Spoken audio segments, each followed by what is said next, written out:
DNA టెస్ట్‌కి వాళ్ళు రాకపోతే ఏంటి పరిస్థితి? అది సార్ నాకు అంటే ఇక ప్రజలే డిస్కస్ చేసుకుని ఒక నిర్ణయానికి రావాలి. అంటే మీకు చట్టం ఉంది, న్యాయం ఉంది, మీరు పోరాడొచ్చు, మీరు కంప్లైంట్ ఇవ్వచ్చు.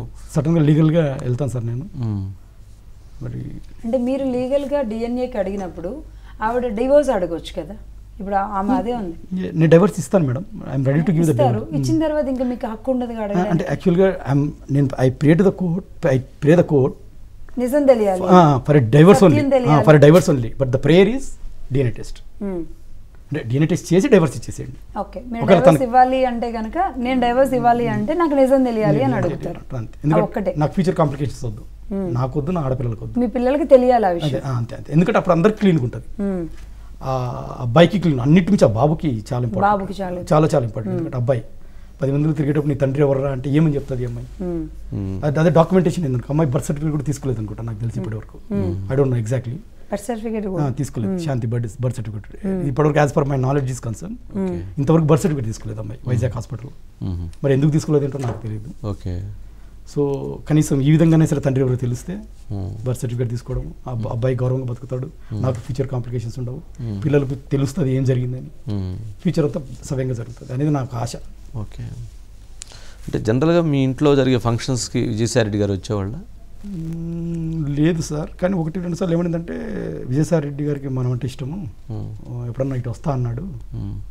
కానీ దమ్మాయి కూడా అంటే ఎక్కడ సార్ ఈసీఎల్ దగ్గర, అంటే ఇక్కడ కాదు విశాఖలో మీరు ఉన్నటువంటి ఇంటికి ఎప్పుడన్నా విజయసాయిరెడ్డి గారు వచ్చారు? లేదు లేదు సార్, రాలేదు, ఎప్పుడు రాలేదు. దమ్మాయిగూడలో ఉన్నప్పుడు ఏ ఇయర్లో వస్తా అన్నారండి? ఆయన వస్తా అని లేదు, శాంతి వస్తారు అని ఎప్పుడు చెప్పారు, పిలిస్తే వస్తారేమో అన్నట్టు. ఇక్కడ వస్తారు. ఏ ఇయర్లో అండి?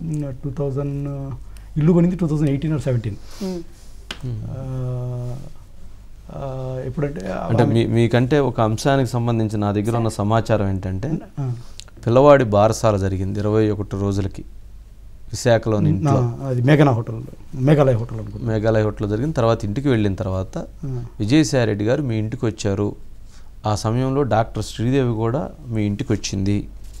ఆ సమయంలో పిల్లవాడికి మెడలో ఒక చైన్ వేసి వచ్చారు అనేది కూడా ఒక పెద్ద చర్చ ఉంది. ఎందుకంటే ఆ రోజు పోలీస్ ఎస్కార్ట్ని పక్కకు పెట్టి తాను విశాఖకు వచ్చి ఎవరైతే ఆయన సెక్రటరీ ద్వారా గూగుల్ మ్యాప్ తీసుకొని మీ ఇంటి దగ్గరికి వచ్చి వెళ్ళారు అనేటువంటిది కూడా నాకు పర్సనల్గా అందుతున్నటువంటి ఒక సమాచారం.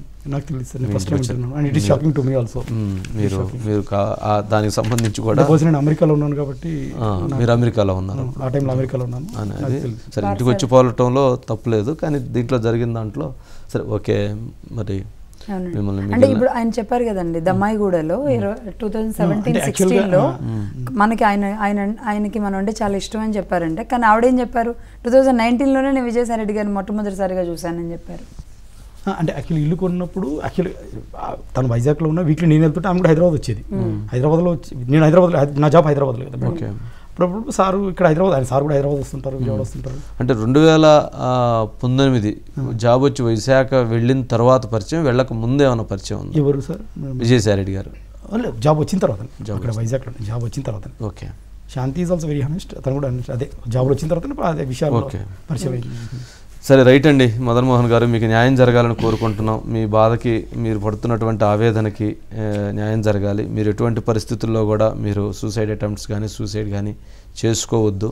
ఖచ్చితంగా ఎవరైతే పాపం శాంతి తను కూడా ఆవేదన చెందుతుంది, కానీ ఎక్కడో తను కూడా ఒత్తిడికి లోనైందా, ఒక ఆదివాసీ మహిళ, ఏదైతే మీరు కష్టపడి పైకి వచ్చినటువంటి కుటుంబాలు, ఎంతో మీరు ఈ సమాజంలో మీరు ముందుకు వచ్చి సక్సెస్ఫుల్గా మీరు నిలిచినటువంటి కుటుంబం, మరి అలాంటిది మీకు జరిగినటువంటి అన్యాయానికి తగు న్యాయం జరగాలని చెప్పని కోరుకుంటున్నాం. ఖచ్చితంగా మహాన్ న్యూస్ మీకు అండగా ఉంటుంది. మహాన్ న్యూస్ ద్వారా ప్రేక్షకుల తరపున కూడా, లేదా సమాజం తరపున, ప్రజల తరపున కూడా మీకు అన్యాయం జరిగితే, మీకు అన్యాయం జరిగిన దానికి సమాజం కూడా అండగా ఉండే విధంగా మేము ముందుకు తీసుకెళ్తాం అని కూడా తెలియజేస్తున్నాం. థ్యాంక్ యూ అండి, థ్యాంక్ యూ మదన్ మోహన్ గారు.